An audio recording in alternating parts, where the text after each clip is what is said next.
ఆస్తులకు కానీ వాళ్ళకు కానీ పూర్తి రక్షణ ఇస్తుంది అని చెప్పి మాట ఇచ్చారు. ఎట్టి పరిస్థితుల్లో కూడా ఈ హామీని మరవము అని చెప్పి. మరి వైసీపీ నేతలపై మాత్రమే చర్యలు ఉంటాయా, లేకపోతే మీ పార్టీలో ఎవరి మీదైనా కేసులు పెట్టే ధైర్యం మీకుందా అసలు?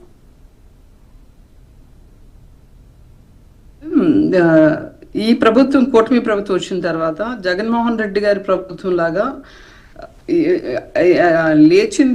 లేడికి లేచిందే పరగనేటట్టుగా కాకుండా ఆచితూచి, ఎందుకంటే వ్యవహారాలు చాలా సెన్సిటివ్ అయిన వ్యవహారాలు కాబట్టి డెఫినెట్గా ప్రతి దానికి కూడా శిక్ష ఉంటుంది. ప్రతి దానికి కూడా మీరు దాని మీద రివ్యూలు కరెక్ట్గా దాన్ని కరెక్ట్గా పర్సీవ్ చేయండి. ఎందుకంటే వీళ్ళు నేరాల్లో ఆరితేరిపోయి ఉన్నారు. ఇప్పుడు సార్ చెప్పినట్టుగా అలాంటి నేరాలు చేసిన వాళ్ళు కూడా మీ పార్టీలోకి వచ్చారు కదా. విశ్లేషకులు కూడా మాట్లాడారు. లక్ష్మి గారు ఒక నిమిషం. గత ప్రభుత్వంలో విశాఖ సాక్షిక 70 ఎకరాలు ఇవాళ 100 కోట్ల విలువైన భూములు సాక్షాత్తు రెవెన్యూ మంత్రి లాంటి వాళ్ళే వాటి అటు ఇటు చేసి వాళ్ళకి ఏమాత్రం వాళ్ళు చెయ్యికి మట్టి అంటకుండా చేసుకున్న పరిస్థితులు. ఇవాళ విజయసాయిరెడ్డి గారు కూడా ఒక పెద్ద ఆఫీసు ఓపెన్ చేశారు. సాక్షాత్ ఒక కొండని వాళ్ళ అమ్మాయి గారి బిజినెస్ కోసం కేటాయించే పరిస్థితులకి తీసుకొచ్చారు. ఎందుకంటే ఎవరికి రెస్పాన్సిబిలిటీ లేదు, దొరికింది దోచుకో, మనకేం భయం లేదు, ఎవరు మనకు అడిగేవాళ్ళు లేరు. ఎందుకంటే చంద్రబాబు నాయుడు గారి మెంటాలిటీ తెలుసు, ఎందుకంటే ఆయన ఆచితూసి వెళ్తారు కాబట్టి. కరెక్ట్గా మనం నిజంగా తప్పప్పులు కాదు, రాష్ట్రం అభివృద్ధి ముందు ఇప్పుడు అభివృద్ధి చేయాలి, అప్పులు తీర్చాలి, వీళ్ళు చేసిన పెంటనంతా కడగాలి.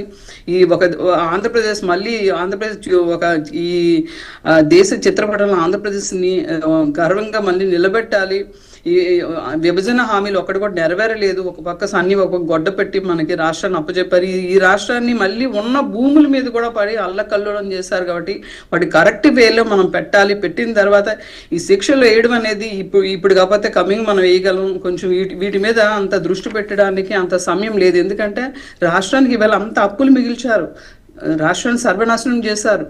దాన్ని ఒక గాడిలో పెట్టాలి.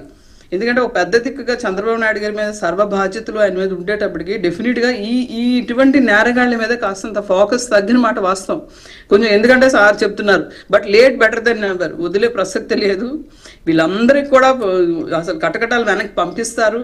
ఎందుకంటే ప్రభుత్వం అడ్డగోలుగా దోచుకొని కట్టు బట్టలతో రాజకీయాల్లోకి వచ్చేవాళ్ళు కొన్ని 100 కోట్లు వెనకేసుకొని వారు వారసులు కూర్చొని తిన్న తరగనంత ఆస్తులు సంపాదించి ఇంకా ఆశపడి ఇంకా పేదవాడి పొట్ట కూడా కొట్టి ఇంకా పక్క వాళ్ళని కూడా ఇంకా మిస్లీడ్ చేసి వాళ్ళ ఆస్తులు కూడా దోచుకునే పరిస్థితి వాళ్ళ ఆంధ్రప్రదేశ్లో గత 5 ఏళ్ళు నెలకొంది.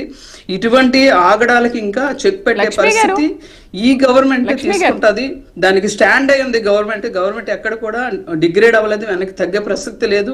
డెఫినెట్గా వీళ్ళందరూ భరతం పెట్టే రోజు దగ్గరలో ఉంది. విశాఖ భూములు అడ్డగోలుగా, ఎందుకంటే చుట్టూ కూడా మనకి గవర్నమెంట్ భూములు ఇటువంటి చుక్కల భూములు అనేవి చాలా ఎక్కువ ఉండడం వల్ల ఇటువన్నింటిని కూడా కన్నేసి వాళ్ళ జగన్మోహన్ రెడ్డి గారు రాజధానిలో గేమ్ ఆడింది కూడా ఇక్కడ ఉన్న భూములన్నిటి కూడా వాళ్ళ అంటర్లోకి తీసుకోవడానికి వాళ్ళకి. ఎందుకంటే జగన్మోహన్ రెడ్డి గారే చెప్పారు ముఖ్యమంత్రి అయ్యేటప్పటికి అంతే డబ్బులు, ఎందుకంటే వేసారి దగ్గర డబ్బులు లేవు, ఆ రోజు కూడా నా దగ్గర డబ్బులు లేవు, కొంచెం నాకు ఉన్నది కూడా నేను డీ పట్టాలో కట్టుకున్నాను, దాన్ని కూడా కొంచెం ఆథరైజ్డ్ చేయండి అని చెప్పి చంద్రబాబు నాయుడు గారికి వచ్చిన పరిస్థితి మనం చాలాసార్లు విన్నాము. అక్కడ నుండి వీళ్ళ 100 కోట్లు జగన్మోహన్ రెడ్డి వెనక వేసుకున్న డబ్బు అంటే. వన్ మినిట్ లక్ష్మి గారు, ఇప్పుడు నేరాలు భూ కబ్జాలు చేసిన ఎంతో మంది కూటమి ప్రభుత్వంలో చేరారు. అసలు అలాంటి చేసిన వాళ్ళని మీరు ప్రభుత్వంలో చేర్చుకోవద్దు, మీ పార్టీలో చేర్చుకోవద్దు.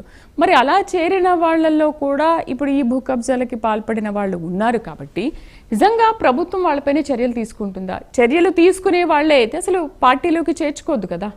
మరి ఇప్పుడు ఎలా చర్యలు తీసుకుంటారు? అంత పెద్ద నేర చరిత్ర ఉన్న వాళ్ళు ఎవరు కూడా ఇప్పటి వరకు టీడీపీ పార్టీలోకి ఎవరికి కూడా కండువాలు కప్పి ఇప్పటికి రాణించలేదు. ఈ కూటమి ప్రభుత్వం గెలిచిన తర్వాత అటువంటి కబ్జాగోరుని ఎవరిని కూడా తీసుకున్న పరిస్థితి లేదు. వాళ్ళు ముందర వచ్చారా లేదంటే ఈ 3 పార్టీలు ఏ పార్టీని అప్రోచ్ అయ్యి ఉన్నారో, ఏ ముసుగులో ఉన్నారో అనేది ఇంకా స్పష్టంగా ఎవరికి తెలియలేదు. కాబట్టి డెఫినెట్ గా అటువంటి ఏవైనా ఉంటే కనుక ముందు చంద్రబాబు నాయుడు గారు వాళ్ళకి పార్టీ నుండి సస్పెండ్ చేసే పరిస్థితులు వాళ్ళు ఉన్నాయి. ఎందుకంటే ఎవరు అడ్డగోలుగా మాట్లాడడానికి లేదు, అడ్డగోలుగా దోచుకోవడానికి లేదు. రాజకీయ పార్టీలో అయినా సరే అలాంటి వాళ్ళు ఉంటే చర్యలు తీసుకుంటారు ఖచ్చితంగా. డెఫినెట్ గా దాని మీద కట్టుబడి ఉంది కూటమి ప్రభుత్వం. ఎందుకంటే ఇవాళ నిస్సంకోచంగా వీళ్ళు బహిరంగ మాట్లాడిన పరిస్థితి. వాళ్ళు ఎవరైనా ఏ రెవెన్యూ శాఖలో కానీ లేకపోతే ఎవరైనా ఒక శాఖకు సంబంధించిన ఒక ముఖ్యమంత్రి అయినా ఎప్పుడైనా వచ్చి మేము ఎవరైనా తప్పు చేస్తే వాళ్ళ మీద తప్పకుండా వాళ్ళ మీద చర్యలు తీసుకుంటాం అనే పరిస్థితి మనం ఎప్పుడు వినలేదు. ఇవాళ మనం అటువంటి వాయిస్ పెట్టున్నాం అంటే డెఫినెట్ గా దాని మీద చర్యలు ఉంటాయి. కాబట్టి అంత కాన్ఫిడెంట్ గా అటువంటి మాటలు అటువంటి హామీ ప్రజలకు ఇవ్వడం జరుగుతూ ఉంది. కూటమి ప్రభుత్వం చిత్తశుద్ధితో పనిచేస్తుంది. తప్పకుండా ఇటువంటి వాళ్ళందరికీ లోపల పంపించే పరిస్థితులు త్వరలో వస్తాయి. రైట్. వెంకటేశ్వర రెడ్డి గారు అలాంటి కబ్జాలకు ఎవరైనా పాల్పడితే మీరు చెప్పినట్టు చర్యలు తీసుకుంటారు.